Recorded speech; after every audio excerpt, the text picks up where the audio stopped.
Hello అండి, welcome back to our channel. ఈరోజు recipe వచ్చేసి మటన్ కర్రీని మంచి గ్రేవీతో రుచికరంగా ఎలా చేయాలో చూడండి. వీడియోని స్కిప్ చేయకుండా ఎండ్ వరకు చూడండి, భలే రుచిగా ఉంటుంది. ఓకేనా?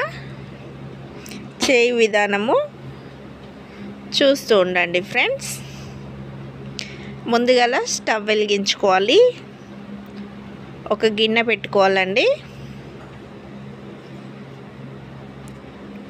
మనము తీసుకున్న మటన్ క్వాంటిటీకి తగ్గట్టుగా నూనె పోసుకోవాలి. 1/2 కేజీకి ఎక్కువ తీసుకున్నాను. 5 టేబుల్ స్పూన్ నూనె పోసుకోవాలి. అలాగే బిర్యానీ ఆకులు 2, హోల్ గరం మసాలా, సాజీరా, లవంగాలు, ఇలాచీలు ఇలా వేసుకోవాలి. 1/2 టేబుల్ స్పూన్ జీలకర్ర వేసుకున్నాక 4-5 వెల్లుల్లి రెబ్బలు వేసుకోవాలి. అలాగే కట్ చేసి పెట్టుకున్న ఉల్లిగడ్డలు, పచ్చిమిరపకాయలు వేసుకొని వీటిని ఇలా కలుపుకొని మూత పెట్టుకోవాలి.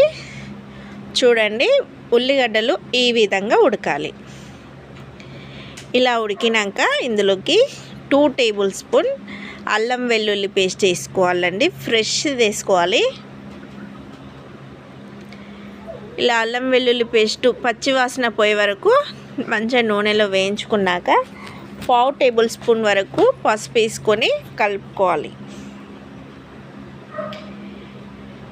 ఇప్పుడు శుభ్రంగా కడిగి పెట్టుకున్న మటన్ని ఇందులో వేసుకొని చూడండి, మటన్ ఇలా వేసుకున్నాక గిన్నె ఎప్పుడైనా మనము నాన్ వెజ్ చేసేటప్పుడు వెడల్పుగా ఉండాలి. మంచిగా కలుపుకునేటట్టుగా మనం తీసుకున్న కూరకి తగ్గట్టుగా గిన్నెనైతే ఉండాలండి.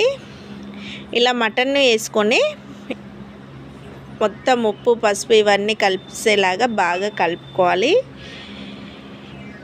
ఇలా కలుపుకొని మూత పెట్టుకోవాలి. ఉప్పు అయితే వేయలేదండి, సాల్ట్. ఇలా మూత పెట్టుకొని ఒక 2-3 నిమిషాల పాటు హై ఫ్లేమ్లో ఉడికించుకున్నాక ఇలా మటన్ పీసెస్లు మొత్తం ఇలా దగ్గరకు వచ్చి ఇందులో నుండి వాటర్ అనేటివి వచ్చే ముందు ఇలా రుచికి సరిపడు సాల్ట్ అయితే వేసుకోవాలి.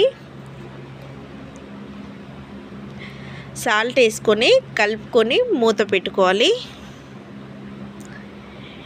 ఇలా మూత పెట్టుకొని ఒక 3-4 నిమిషాల పాటు హై ఫ్లేమ్లోనే ఉడికించుకోవాలి. హై ఫ్లేమ్లోనే ఉడికించుకోవడం వల్ల మనకు మటన్లో ఉండే నీరు మొత్తము బయటకు వచ్చేస్తుంది. చూడండి, మనకైతే మటన్ల నుండి ఎసరైతే వచ్చేసింది కదా. ఈ నీరు పోయే వరకు మనం మటన్ని మంచిగా మీడియం ఫ్లేమ్లో, ఇప్పుడు స్టవ్ని మీడియం ఫ్లేమ్లోకి పెట్టుకొని మీడియం ఫ్లేమ్లో ఉడికించుకోవాలి. ఈ నీరు మొత్తం పోయి మనం పోసుకున్న ఆయిల్ మొత్తం సపరేట్ అయ్యే వరకు ఇలా నూనెలో వేయించుకున్నాక మూత తీసి కలుపుకోవాలండి. చూడండి, మనకు గ్రేవీ అనేది ఏం లేదు, గిన్నె అడుగంటిపోతుంది. అప్పుడు ఒకసారి కలుపుకున్నాక రుచికి సరిపడు కారపొడి వేసుకోవాలి.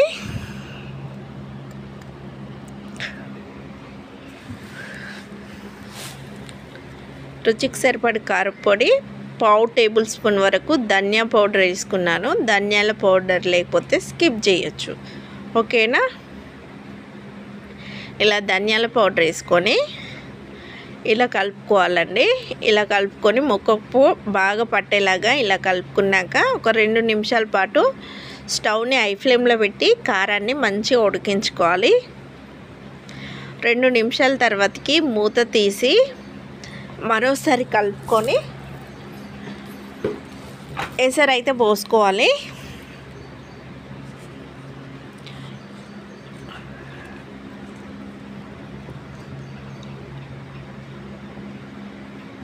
మంచి గ్రేవీ కోసం అయితే ఇలా ముక్కలు మునిగే వరకు నీళ్ళైతే పోసుకొని ఇంకా దీన్ని మీడియం ఫ్లేమ్ మీద ఒక 20 నిమిషాల పాటు ఉడికించుకుంటే సరిపోతుంది.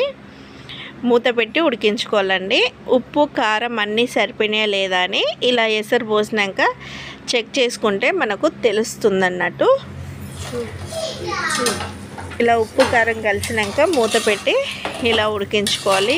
ఒక 15 నుండి 20 నిమిషాల పాటు మీడియం ఫ్లేమ్ మీద ఉడికించుకుంటే మనకు మటన్ అనేది మంచిగా ఉడికింది. ఇప్పుడు లాస్ట్లోకి కొంచెం కొత్తిమీర పుదీనా అయితే వేసుకోవాలి. మనం ఉడికిందా లేదా చెక్ చేసుకోవడానికి ఒక స్పూన్ అయితే ఇలా తీసుకొని కొంచెం స్పూన్ తోటి ఇలా స్ప్రెడ్ చేస్తే మనకు మటన్ ముక్క అనేది బాగా చినుగుతుంది. ఇలా చినిగినాక ఇప్పుడు మనము కొంచెం అంత గరం మసాలా వేసుకోవాలి. గరం మసాలా మటన్ మసాలా అయినా పర్లేదండి. ఇలా మటన్ మసాలా వేసుకున్నాక లాస్ట్లోకి కొంచెం కొత్తిమీర పుదీనా వేసుకొని కలుపుకొని స్టవ్ ఆఫ్ చేసుకుంటే ఎంతో రుచికరమైన మటన్ గ్రేవీ కర్రీ అయితే రెడీ అయినట్లే ఫ్రెండ్స్. ఓకేనా? ఈ వీడియో కనుక మీ అందరికీ నచ్చినట్లయితే లైక్ చేయండి, షేర్ చేయండి, కామెంట్ చేయండి. Please subscribe.